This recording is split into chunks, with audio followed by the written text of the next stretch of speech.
Once again, it's on. Y'all know what time it is. It's time to play some toss. Welcome, everyone, to episode 90. Big BJ Raji would be happy. Episode 90 of the Tristain Sports Show Toss. It is your main man, T-Squared, Tristain Thomas. There's other things that are about to jump off in the state of Wisconsin. Brewers are in first place. We'll get to them next week. Training camp is about to begin for the Green Bay Packers. We'll talk about that next week. There was but one thing, and one thing only, that deserves our time, our love, and our attention here on Toss this week, and that is, and I cannot believe I'm getting ready to say this, I have been waiting my entire life to utter this very sentence. The only thing that is on the minds of everyone here at Toss are the 2021 NBA World Champion Milwaukee Bucks. That's right. The 2021 NBA World Champion Milwaukee Bucks. Damn, that feels good to say. It is surreal to say. It was surreal to witness and to feel that victory. They dispatched the Suns in 6 games. Yes, folks, 6 games. That means Bucks in 6 is forever immortalized. Brandon Jennings, you are forever immortalized. The Bucks in 6 curse was lifted when they won the Eastern Conference Finals without Giannis. Remember those last 2 games? Games 5, Game 6. Clinched that in 6 games down in Atlanta. Clinched a world championship at Fiserv Forum Tuesday night to end a 50-year drought. The last championship for the Milwaukee Bucks was in 1971. They did go to the NBA Finals in 1974. They lost to the Celtics in 7 games, but they were victorious over Baltimore, a sweep. It was a dominant sweep of Baltimore. In 1971, they won a title 3 years into their existence. And had you thinking, oh man, there's just going to be plenty more to come. This team is good, but then, Kareem didn't want any parts of Milwaukee anymore. He got traded out. Oscar Robertson was gone. And it's not as if the team really struggled. The team did not struggle. The Bucks had some really, really good teams. They were a power in the Western Conference, and then when they moved to the Eastern Conference, they were a power. They just could not get over the hump against the likes of the Celtics, against the likes of the Sixers, to make it to the NBA Finals, to make it back when everyone thought, hey, they won a championship 3 years into their existence. There's going to be plenty more trips. They went back 3 years later in 1974, lost in 7 games. You're thinking, oh, this is going to be a team that is predominantly in the finals when it's all said and done, and that just was not the case. And seeing that and understanding that this team saw the opportunity in front of them. They understood the moment. They rose up to it. They didn't run away from it. They didn't shy away from it. They didn't crumble underneath the weight. They didn't melt underneath the lights, the bright lights of it. They embraced the pressure. They embraced the moment. And they seized it. And are now forever NBA champions. I can't tell you. There's so many emotions when I sit down and think about it. And I ain't going front. We keep it truthful, opinionated, and passionate here on Toss. And all of you, I think, rock with that. You have been for so long, and we always thank you for that. I'm going to keep it a buck. I'm going to keep it more than a buck. I'm going to keep it 1,000, 1,000,000. There were tears shed Tuesday night when the Bucks finally won the NBA championship. You have to understand that from a personal standpoint, I've been through it with this team. My very first game was in 1986. Sidney Moncrief and those guys. That team made it to the Eastern Conference Finals, could not get over the hump.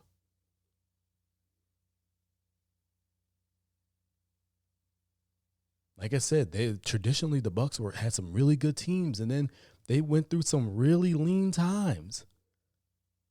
And then all of a sudden, 2001 comes up. You got Big Dog Glenn Robinson, and you got Ray Allen and Sam Cassell and Scott Williams and EJ Irvin Johnson, George Karl as the coach. 7 games in the Eastern Conference Finals, and they fell to the 76ers. That was as close as any of us had sniffed a Bucks potential NBA Finals berth and championship until 2017.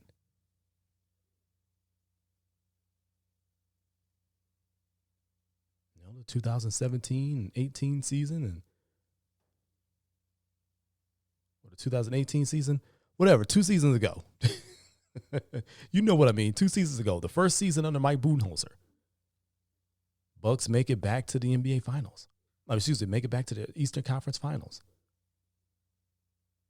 And they win the first 2 games. And you're thinking, man, they're in great shape.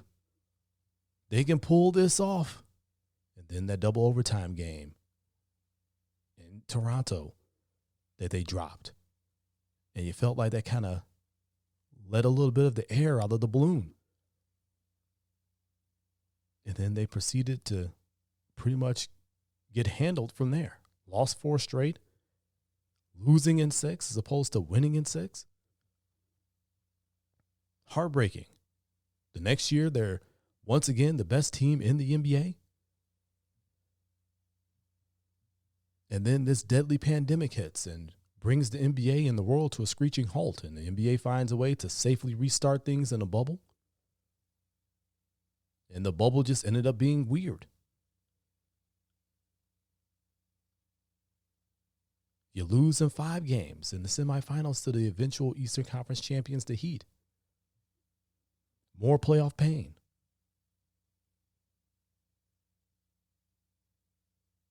You come back, it's year 3.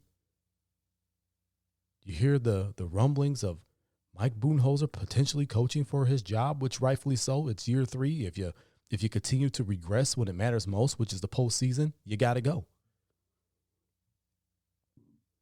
You got to go because you have now regressed. You went to the Eastern Conference Finals, lost in 6. You went to the Eastern Conference semifinals, you lost in 5. What's next? You lose in the first round in the sweep? That didn't happen. Not this season. Bucks were up and down in the regular season. People were complaining. Not us here at Toss. We keep it truthful, opinionated, and passionate. We really have to sit down and watch these games to understand what is he trying to do? What is this team trying to do? And what Mike Budenholzer was doing was trying new things, expanding his playbook, finding ways to win games when you don't have your best, finding ways to win games in a fashion that nobody would expect you to be able to win. Because let's be clear, the first 2 seasons under Mike Budenholzer, this team had a very minimal margin for error. They were really a finesse team. There was nothing really physical about them, even though they had a physical advantage. They did not really take advantage of it. Giannis won back-to-back MVPs. I get that. Cool. But I don't even think he was that physical for a full 48. Not like this regular season. Not like this postseason.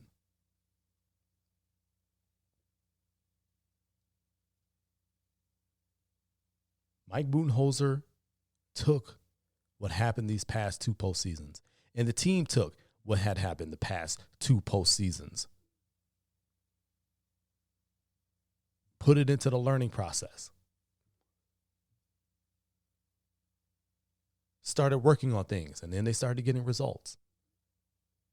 They got back to playing really good defense, even though at times it did not seem as if they were that top-flight defensive team we had come to know and love. Scoring the basketball was not a problem. They were hitting threes left and right. You're talking about two of the best three-point shooters in the NBA in both Bobby Portis and Bryn Forbes in the regular season on this team. Giannis continues to bully his way. He's people want to say he's a modern-day Shaq.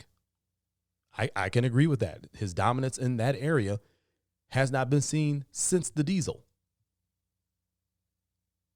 who has crowned Giannis the one and only Superman. He's done so before years ago. Did it again after they won the finals. Thanked him for bringing old school bully ball back. Everybody wants to talk about, oh, he doesn't have a bag. He don't have any skills. He just runs and dunks. He needs to add a jump shot. If he's averaging 30, why does he need to add a jump shot? If the Bucks won a championship, why does he need to add a jump shot? I'm not saying don't expand your game and don't get better. If that's something that Giannis feels that he needs in his game, he'll work on it. He's 26 years old. He will not be 27 until December. This man is just hitting his prime. Already a champion. Already a two-time MVP. Defensive Player of the Year. Most Improved Player. First team All-NBA. First team All-Defensive. All-Star MVP. Finals MVP. World Champion. This championship didn't even cement his legacy. He was a Hall of Famer before that. You win 2 MVPs, you're automatic Hall of Fame. You do the things that he's done, you're automatically a Hall of Famer. And to think, he just added himself to a list of more greatness as the only players to win MVP, Defensive Player of the Year, Finals MVP. It's only two guys before Giannis entered that crowd. Michael Jordan, Hakeem Olajuwon. Now add Giannis to that. Only 3 guys have done that. Before he even put his name on that list, he was already going to be a Hall of Famer. He was already going to have his number retired as the best Buck to ever throw on that uniform. So that bit of slander can stop, but we'll get to that later. My point is the Bucks learned.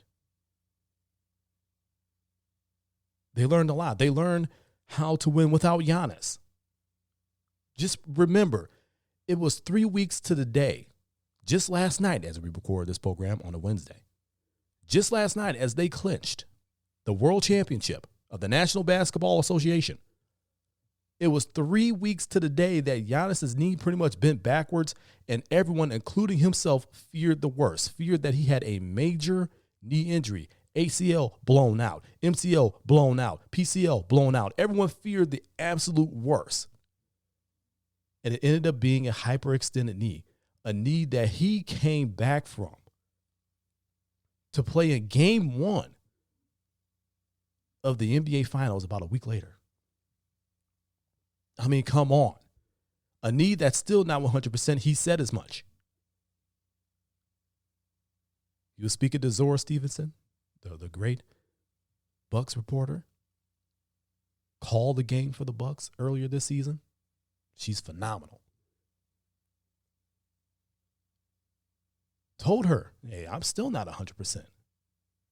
He said it in the post-game press conference. Hey, I'm getting around-the-clock treatment on this knee. So really think about that. This man went into the NBA Finals, dropped a 50-piece, okay? Let's talk about that. I believe that is the 6th most points scored by a player in NBA Finals history with that 50-piece. 50 and 14 with 5 blocks. He was a factor on both ends of the court. Absolutely dominating the Suns. They had no answer for him. Snatching rebounds like nobody's business with 14. And was that roaming rim protector defensive havoc that you know and love him to be. The man impacted the game the way that nobody else has impacted the game in a very long time in the NBA Finals.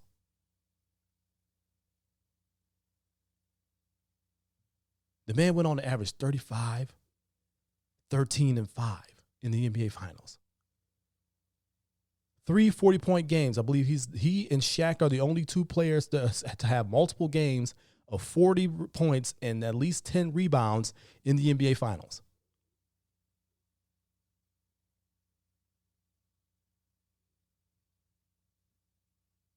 This man is now one of the all-time greats, and he's only 26. Really think about that. And he's just hitting his prime. Really think about that. He's only going to get better. He's only going to get stronger. He's only going to get faster.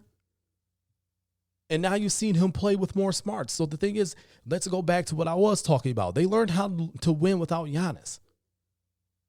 We all thought he blew out his knee, Giannis included, but he didn't. But at the time, in the Eastern Conference Finals, you had to win 2 games to clinch that series without him. It was 2-2 when he went down. Or after he went down. It ended up being 2-2. All the momentum is on the Hawks side. They didn't have Trae Young. You didn't have a 2-time MVP in Giannis. Eventually, the Hawks did get Trae Young back, even though he was definitely not himself with that bone bruise in his ankle. But the thing is, you still have to play those games. You still have to go out there and win them. Chris Middleton, Drew Holiday carried them. The bench gave them exactly what they needed. Bobby Portis, Pat Connaughton. They won those games. 2 pressure-packed games. You're talking the Eastern Conference Finals for a berth to the NBA Finals. That is big-time playoff pressure. That is big-time stage for a big-time playoff moments on a big-time stage. That is pressure-packed. And they figured out a way to win without him. Not just 1 game, 2 straight. Clinched the Eastern Conference Championship without him. And as you sit there and you go back and you look at the celebration and you look at pictures, and it was this one picture that I remember. Giannis sitting in his locker with the Eastern Conference Championship trophy. And he's got a sleeve on his knee. And you look at the size of the knee that wasn't injured and the size of the knee that was injured. And the size of the knee that was injured was like 3 to 4 times bigger than the other knee. I'm like, there's no way he's coming back to play in these first 2 games in the NBA Finals. And he shut everyone up because he did and dropped 20 and 17. They don't call him the Greek Freak for nothing. The Bucks learned how to win without their 3-ball because let's be clear, outside of a couple of games, the one that really jumps out to mind is game 2 of the first round against Miami, where they just went ballistic from 3. Seemingly couldn't miss from there. Besides that game and maybe a couple others, they really were atrocious from there.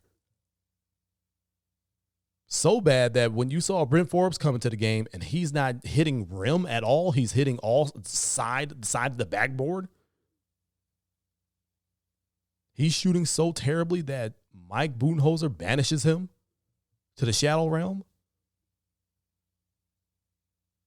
He plays Jeff Teague over him, and Jeff Teague has had some awful stretches in the NBA Finals to the point where Mike Budenholzer benched him too. Pretty much said, okay, Bobby, Pat, we rolling with y'all. Give us what you got. Guys, we have a significant advantage in the paint. We have to be able to attack it. Even though at times, Mike Budenholzer would go away from attacking the paint, which was the biggest advantage that this team has over anybody. Over anybody in the Eastern Conference. Over anybody possibly in the NBA. They have the greatest advantage in the paint. And sometimes I think Mike Budenholzer thinks a little bit too much, and he goes away from it. That's how we saw them collapse against the Nets. When they lost that 17-point lead. They went away from what works best. They went away from their biggest advantage to try to be pretty and finesse and shoot from 3.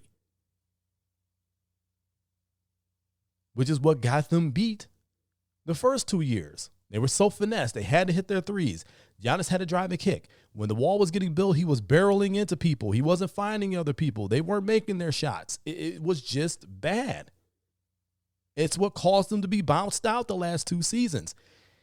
And it cost them games this postseason. But then he began to smarten up. Understand, okay, this is our biggest advantage. We really do need to attack and attack and attack until they stop it. And no team was able to stop it. They found what they did the best and just rode that. And when you smarten up like that, despite what some talking heads may say, despite what some talking heads will call them the dumbest team in NBA Finals history, we all know who said that. I'm not saying his name on my program because it's not even worth a thought. But I mention it just because of this point. Do they get in their own way sometimes? Absolutely. They sure do. But there's no way you make it this far by being the dumbest team in anything. You're going to have to put some respect on their name. They're a little bit better than that. But I digress. So you learn how to win without Giannis. You learn how to win without the 3 ball. I spoke about how this team was finesse the first 2 seasons under Mike Budenholzer. And that finesse took them to the best record in the NBA 2 years running. And that's great. That's the best regular season record. But how was your postseason record? Not that great because you got bounced out in the Eastern Conference Finals his first year. You got bounced out in the semifinals his second season. The Bucks needed aggression. They needed physical toughness. They needed a mentality that was tough. To understand that when things broke down, when some adversity happened, that they don't have to break down. They will be okay. They can overcome this. And the addition of Bobby Portis, the addition of Tucker, PJ Tucker, that was a lot of the mental and physical toughness that this team needed. The addition of Drew Holiday, who was going to get after it defensively. You know what he brought to the table, his talents offensively, but defensively is where he made the biggest impact. Because let's be clear, he was giving Eric Bledsoe level offensive production for most of this postseason. And some people will say, oh, it's because he expended so much energy on the defensive end. I say, potentially, but no excuses. You're a much better offensive player than was Bledsoe. You have much better talent offensively than Bledsoe. Now, don't get me wrong. I love Eric Bledsoe, nothing but love for him. He could get to the cup like nobody's business, but he could not shoot. That is the advantage that Drew Holiday had over Eric Bledsoe. That was going to be a big difference because if his shot selection was better, his shot making ability from outside was better. Again, they're both two strong guys that can get to the cup at will and finish. But for some reason, this postseason, it's like all of Drew Holiday's powers from the outside and scoring ability just got sapped. Now, again, he had some really good games in the postseason. He really did. But for the most part in the postseason, he gave you Eric Bledsoe level production on the offensive end, which made things tougher. Again, that is part of that mental toughness that you needed. Okay, things aren't going well from him. How can we rally together? How can we pull together and win? How can we do that? And they did that. They came together, they pulled together, and they played for each other. They played with each other, and they won. They won.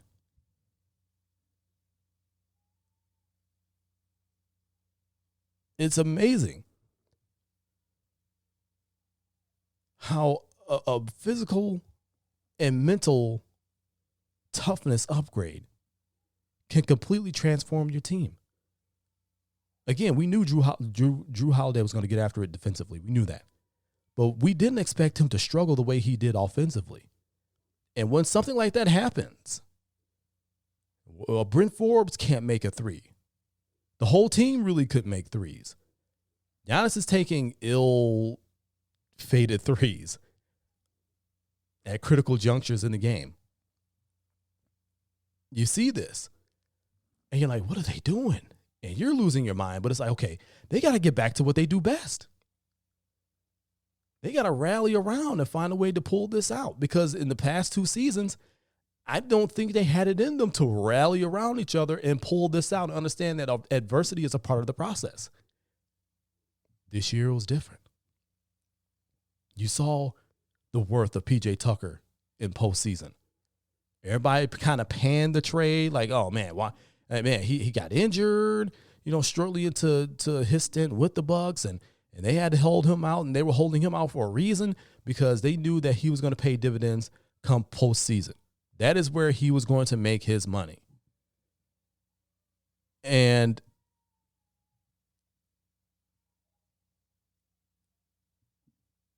you really saw him pay dividends in that Brooklyn season. That Brooklyn Nets series. KD went off. Let's be clear about that. There was no stopping him. But the thing that P.J. Tucker did was make him work for every single one of those points. It may have seemed easy, but he had to fight through P.J. Tucker and Drew Holiday most of that series. And you could see that at the end, it tired him out. It wore him down. As the series went on, it wore him down. Bobby Portis's energy is infectious. And the love affair that the city of Milwaukee and Bucks fans have with him everywhere is amazing to see. The energy that he brings, the intensity that he brings, couple that with a PJ Tucker, and it just surges through the entire locker room. And you take on that mentality like, okay, yeah, we got to be a little bit aggressive. We got to be a little bit nasty. We are a physical team. We are far more physical than any other team in the NBA. When we play our style, nobody's going to beat us. Not a single soul. And that's exactly what happened. And that's the energy that they brought. They brought a mental toughness and a physical toughness. And it really reverberated through the team to be more physical. Giannis was far more physical. Brook Lopez got to be in the post more because of when Giannis was gone. Especially got to be a little bit nasty and remind people why he is the Brooklyn Nets all-time leading scorer. And it wasn't because he was shooting from three. It's because he got down on that block and went to work. And he had to remind everybody that I can be physical. I can punish you. I'm 7 foot tall. You're going to get this work today.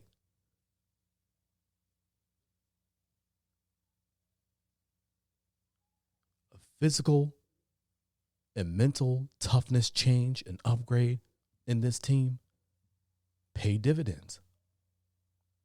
And again, Mike Budenholzer played with some things.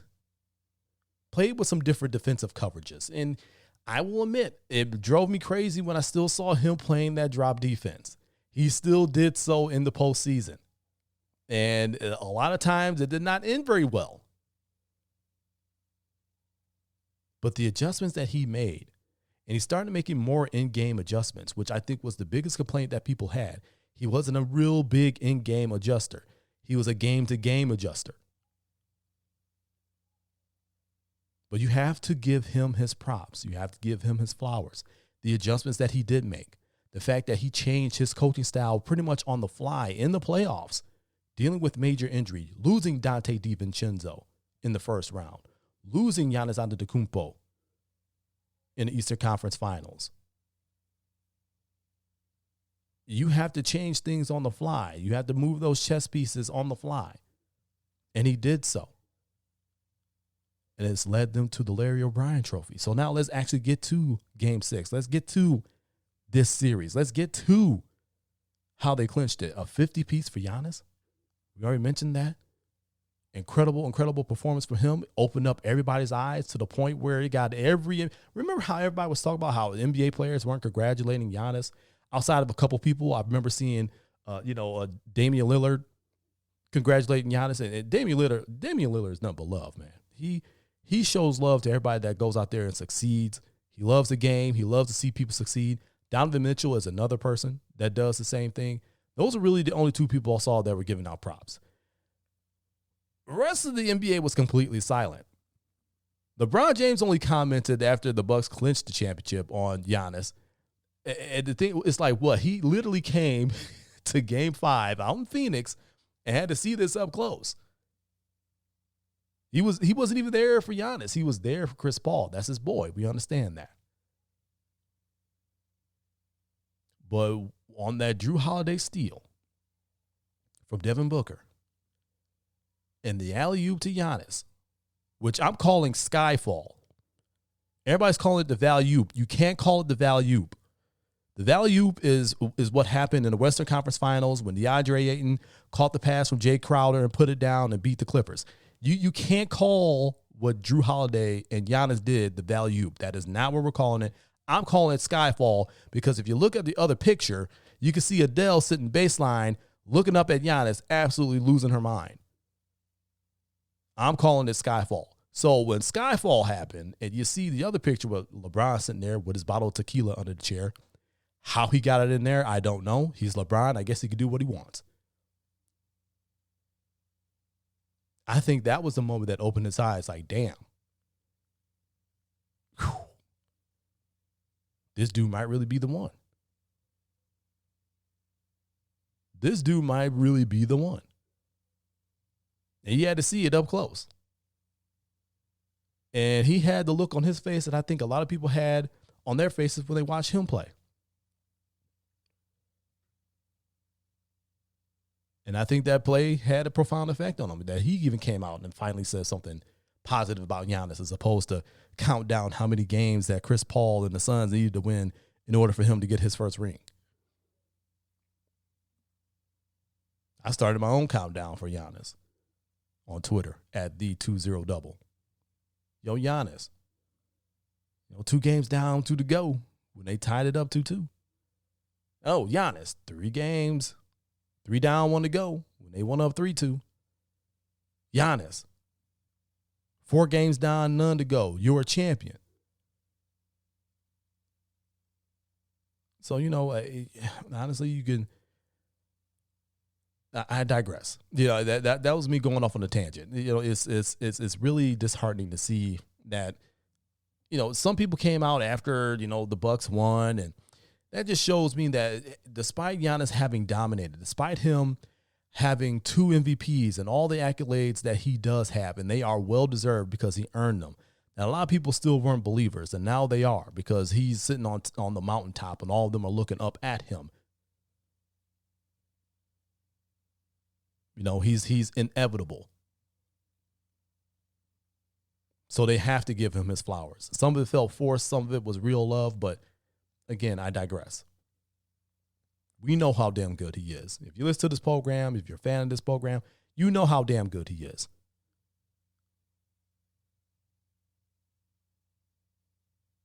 Just because he doesn't subscribe to the buddy era is what I call it. Everybody's friends with each other, and a lot of them played AAU ball together, so they were friends before they even got to the league. And because Giannis is from outside of all that, he's not part of that buddy system. He doesn't want to work out with other players. He's focused on the work that he's putting in on himself and with the team. That's his mentality. And some people can't handle it, I guess. They can't handle it. But again, that's just me going off on a tangent. So a 50 piece for Giannis, who, by the way, goes into the Chick-fil-A drive-thru with his girlfriend, Mariah, and she's expecting their second child. And he's got the Larry O'Brien trophy down on the floor in between his legs. He's got the Finals MVP, the Bill Russell Finals MVP award on his lap. He goes into the Chick-fil-A drive-thru and orders a 50-piece chicken nuggets, or chicken minis as he called them. So 50 pieces, not 51, not 49, 50 exactly, because, he 50-pieced the Suns to clinch the championship. Gets a lemonade, half Sprite, no ice. I guess everybody's going to start calling that the Giannis. Let me get the Giannis. You got the Arnold Palmer, now you got the Giannis. I thought that was really funny. 50 years, of a title drought for Milwaukee. 50 points to clinch the championship to end that drought by Giannis, and the 50-piece chicken minis, again, as he calls it. Dude's just a naturally funny dude. So you clinch at Fiserv, and I don't think any team in Milwaukee professional sports has clinched, well, again, except for the Milwaukee Wave. If you know, you know. If you know, you know. The Milwaukee Wave clinched their championship at home. They were multi-time champions. I believe they won 6 championships. That's the indoor soccer team. But no professional football team, no professional baseball team, no professional basketball team in Milwaukee, no professional team in Milwaukee had clinched their championship at home. When the Braves were in Milwaukee, they clinched it on the road in Yankee Stadium. The Bucks clinched their one championship in Baltimore.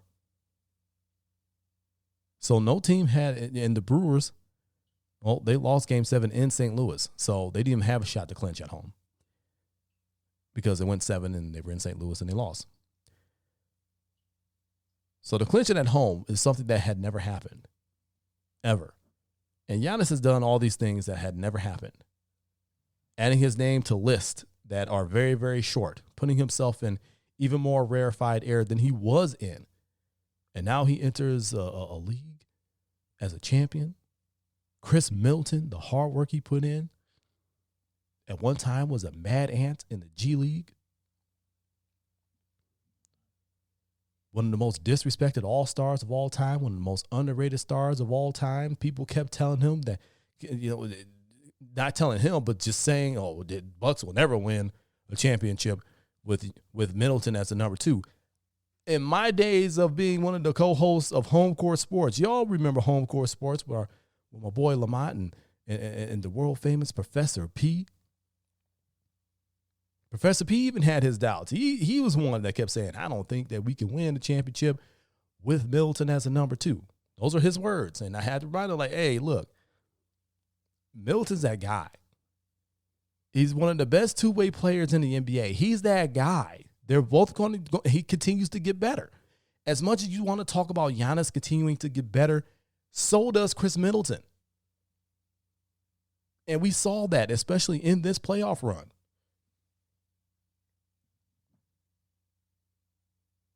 Clutch shot after clutch shot, huge performance after huge performance, a 40-point game in the NBA Finals. Has he had some games that have been clunkers? Yes. Has he had some games where he may not have scored as many points as you believed he should have, but he scored the amount of points that was asked of him, and he did a lot of other things, passing the basketball, rebounding the basketball, and providing you top-level defense.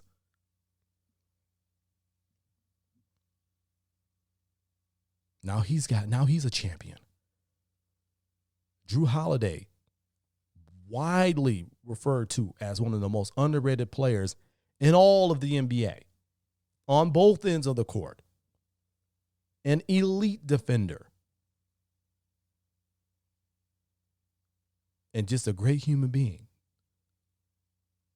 Now he's a champion. Dante DiVincenzo. You missed his defense so much. You were able to come that absence. He's a champion. Brook Lopez, after 13 years, clanging and banging, changing his game to fit the modern style of the NBA, becoming a better defender as the years went on. Now he's a champion. And it makes me think, you wish Robin would have stuck around, because then you would have had two sets of brothers on the same team becoming NBA champions. I think that would have been a first. I think that would have been a first. Of course, we're talking Thanasis, Giannis's older brother. He's now a champion. You missed his energy on that bench. You cannot underscore the energy on the bench. And the few minutes that he may get in the game, he makes an impact. He brings that energy. Same as Bobby Portis. So Bobby Portis may get a lot more time than Thanasis, but that doesn't make Thanasis's minutes any smaller. He makes them big. He's a champion. Brent Forbes, he had a hell of a first-round series, and after that, it was kind of downhill for them. But you know what? He did his best, stayed ready, didn't complain. He's a champion. You got rookies in Jordan Moore, who scored a 3 in this NBA Finals. Sam Merrill. Mamadi Diakite. Those guys are champions. Pat Connaughton, again, who was a guy who just went and did the dirty work. And the thing that I love about him is the fact that he was not trying to replace Dante DiVincenzo. He was just trying to be the best Pat Connaughton he could be. And playoff Pat came through. Huge rebound after huge rebound. Hit some clutch shots, especially in the finals.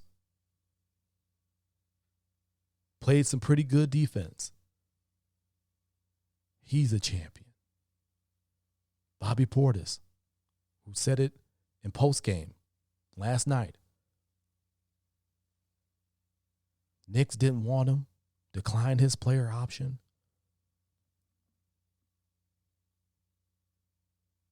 He's sitting at home, kind of depressed. He's working out, trying to keep himself ready and in shape, and gets an opportunity in Milwaukee, and Milwaukee loves him and has embraced him, and he's embraced them back. Really makes you wonder if he's willing to take less money, he'll definitely be back. He was a key cog in this run. He really was. Stepped up when it was asked of him, came through with some big moments, some big-time threes, some pretty good defense, all the energy in the world, which is exactly what you need. He's a champion. Mike Budenholzer, for as much maligned as he was, again, especially with past playoff failures, and you could go back to the Atlanta playoff failures. First 2 seasons with the Bucks, those playoff failures. The up and down regular season where he's trying to figure things out and figure out how to win games in different ways with this team and teach them how to win through adversity. He did it his way. Now he's a championship-winning head coach. So many people I'm so happy for, both behind the scenes and in front of the camera, behind the mic, or in front of the mic.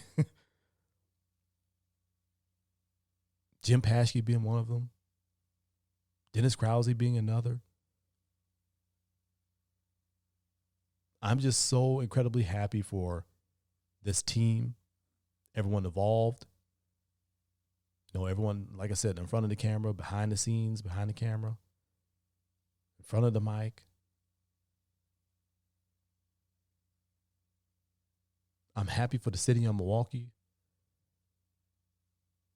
because there's some real diehards. I'm telling you, it's so many people that I would see in the upper levels of the Bradley Center when tickets were like $5 and you pretty much could just walk your way down to near courtside. You couldn't be that outrageous and walk down and go courtside because there was so few people in there supporting the Bucks. But you could get close.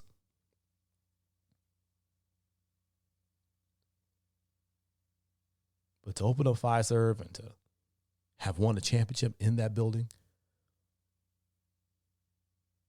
Herb Cole putting the contingent that any Anybody trying to buy this team has to keep it in Milwaukee. They're throwing up $100 million of his own cash. This man has saved NBA basketball in Wisconsin on multiple occasions. I'm happy for him. I'm happy for ownership, including Aaron Rodgers, but we'll talk about him a different day. This is a moment that I waited my entire life to see. And I didn't know if it would happen. I've seen the Packers go to 3 Super Bowls and win 2. They've had some consistently great teams. And they were really the only constant. Where you have the most championships in all of professional football. They were the only constant and continue to be the only constant in this state, really, of, okay, I think I'm confident in them making it to the Super Bowl to win a championship than I would be any other team. But that doesn't mean that you're going to root for any of those other teams any less. I never thought I would see this in my lifetime, and to be around to actually see this, to experience this, to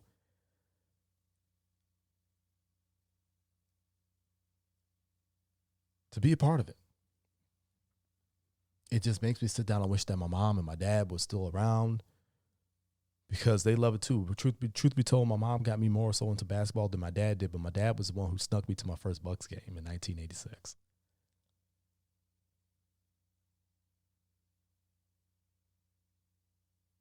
I was hooked. And it's a love affair with this team that hasn't stopped, that hasn't quit, despite the struggles. Even that 15-win season, I knew things had to get better. They could not get any worse. But I still rooted hard for them. Still wondered what the future would be like. Watching team after team win a championship, like, man, why not the Bucks? It's got to be happening sometime soon.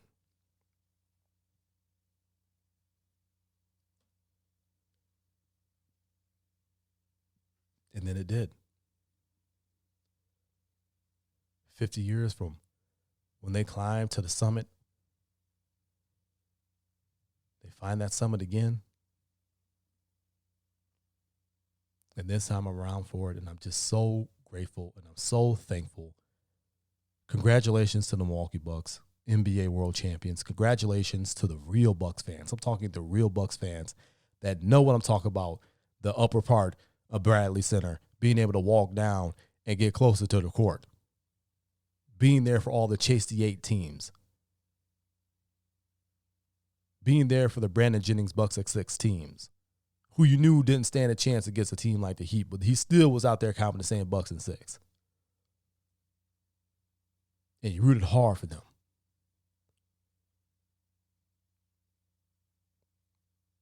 Cherish this moment. Worry about next season. No more slander. I'm not going to have it. World champion, Milwaukee Bucks. What a life. Well, y'all, that'll do it for me. Episode 90 of the Tristain Sports Show Toss, Championship Edition, Milwaukee Bucks again. Congratulations, NBA World Champions.